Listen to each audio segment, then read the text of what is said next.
प्यारे बच्चों नमस्कार। आज हम पुस्तक नई दीपमणिका कक्षा 8 विषय संस्कृत से पाठ 6 ईश्वरः यत् करोति शोभनम करोति, ईश्वर जो करता है अच्छा करता है, विशेषण विशेष्य पर आधारित इस कथा को पढ़ेंगे। एकदा द्वे मित्रे निखिल गौरव च नगरम प्रति गच्छता स्म। एक बार दो मित्र निखिल और गौरव नगर की ओर गए थे। निखिलः कृशा गौरव च लंबः आसीत्। निखिल दुबला पतला और गौरव लंबा था। निखिल अवदत्, निखिल बोला, गौरव, हे गौरव, त्वम ईश्वरस्य परमो भक्तो असि, तुम ईश्वर के परम भक्त हो।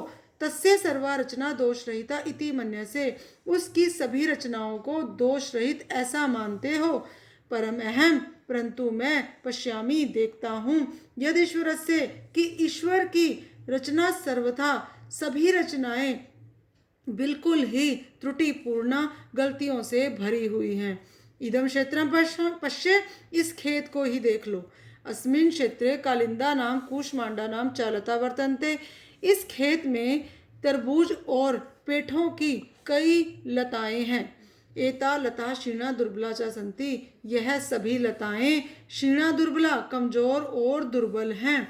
ईश्वर ने स्थूलानी फलानी आसु लतासु उत्पाद्यति, ईश्वर स्थूलानी फलानी बड़े फलों को इन लताओं पर उत्पन्न कर देता है। स्थूलेषु वृक्षेषु स जम्बू आदीनि फलानि उत्पाद्यति, और बड़े पेड़ों पर वह जामुन आदि फलों को उत्पन्न करता है। आश्चर्यमिदम ईश्वरस्य इयं रचना दोषयुक्ता अस्ति, आश्चर्य है कि ईश्वर की यह रचना तो बिल्कुल ही दोष से भरी हुई है। दोषदर्शी सा निखिला शिरसा खलवाटा आसीत्, दोषों को देखने वाला सा निखिला वह निखिल शिरसा सिर से खलवाटा आसीत् गंजा था। सूर्यतपेन पीड़िता सा मित्रम अवदत्, सूर्य की धूप से पीड़ित दुखी होकर सा मित्रम अवदत् वह मित्र को बोला, मित्र, हे मित्र, एषा हरिता विशाला च वृक्षः अस्ति, यह हरा भरा और बहुत बड़ा पेड़ है। वृक्षस्य अधः विश्रामम कुर्यावः, वृक्ष के नीचे, इस वृक्ष के नीचे विश्राम करते हैं। यावत् स वृक्षस्य अधः अगच्छत् तावद् एव खलवाटस्य शिरसि एकम आम्रफलम अपतत्। यावत् स वृक्षस्य, जैसे ही वह वृक्षस्य वृक्ष के अधः नीचे अगच्छत गया, तावद् एव उसी समय खलवाटस्य गंजे के शिरसी सिर पर एकम आम्रफलम अपतत, एक आम का फल गिर पड़ा। सा पीड़या उच्चई अवदत हा, वह पीड़ा से जोर से बोला, हा, हाय राम। शिरसी वज्रोपातो अभवत, शिरसी मेरे सिर पर जैसे वज्रपातो अभवत पत्थर गिर गया हो। पुनः च तस्य मुखात निसृतम, और फिर से उसके मुख से निसृतम निकला।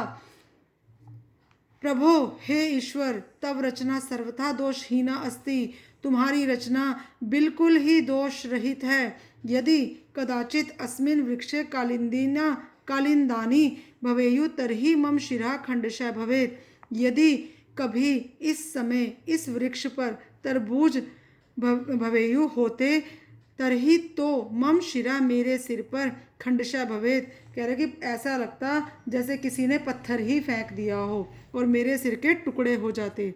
नूनम, दोबारा सुन लो ये लाइन, यदि किसी समय कहता है कि यदि कहीं इस पेड़ पर तरबूज होते तो मेरे सिर के टुकड़े ही हो जाते। नूनम अहम मूर्खा निर्बुद्धि च अस्मि, निश्चित रूप से ही मैं मूर्ख और बुद्धिहीन हूँ, निर्बुद्धि बुद्धिहीन हूँ। सत्यमेव अस्ति यत् ईश्वरः यत् करोति शोभनम करोति, सत्य ही कहा गया है कि ईश्वर जो करता है अच्छा ही करता है। तब गौरव बोला, तदा गौरव वदत्, तब गौरव बोला, सत्यम इदम यत् ईश्वरस्य रचना सर्वथा निर्दोषा अस्ति, सत्य ही है कि ईश्वर की रचना बिल्कुल ही निर्दोषा अस्ति, दोष रहित है। अज्ञान कारणात् वयं तस्य महत्वम अवगंतुम असमर्था, कह रहे कि अज्ञान कारणात्, अज्ञानता के कारण हम उसका महत्व जानने में, अवगंतुम जानने में असमर्थ होते हैं।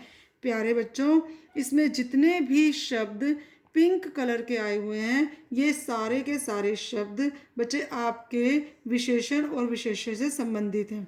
कृपया इनका ध्यान दीजिए, ध्यान से पाठ को सुनिए और समझिए। धन्यवाद। आपका दिन शुभ हो।